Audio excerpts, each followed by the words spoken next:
প্রশ্ন করে মান রব্বুকা ওয়া মান দীনুকা ওয়া মান নবিয়ুকা, ওই মাইয়ত যদি দুনিয়ার মধ্যে আল্লাহর সঙ্গে নাফরমানি করে, নবী মুহাম্মদুর রাসূলুল্লাহ সাল্লাল্লাহু আলাইহি ওয়াসাল্লামের অনুসরণ না করে, ও দুনিয়ার জমিনের মানুষ শুনে রেখে দিও, আল্লাহ রাব্বুল আলামিন ফেরেশতাদেরকে বলেন, ও ফেরেশতা, আমি আল্লাহ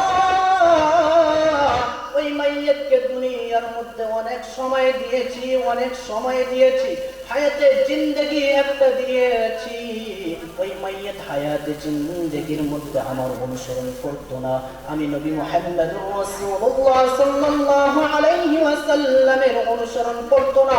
ওই মাইয়ত বলে, লা আদরি, আমি কিছুই জানি না।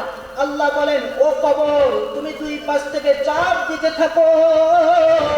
ওই মাইয়তকে আল্লাহ রাব্বুল আলামিনের হুকুমে ওই মাইয়তকে কবর থেকে দুদিক থেকে চাপ দেওয়ার কারণে ও বন্ধু, ওই মাইয়তের দুদিকের হাত দুই দিকে ঢুকে যায়।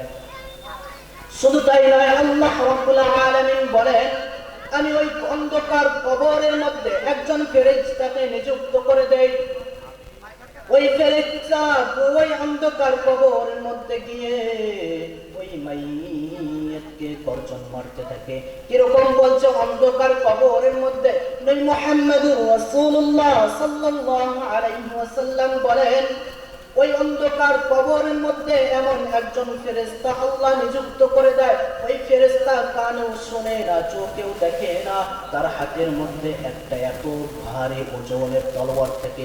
নবী মুহাম্মদুর রাসূলুল্লাহ সাল্লাল্লাহু আলাইহি ওয়াসাল্লাম বলেন, যদি ওই তলোয়ার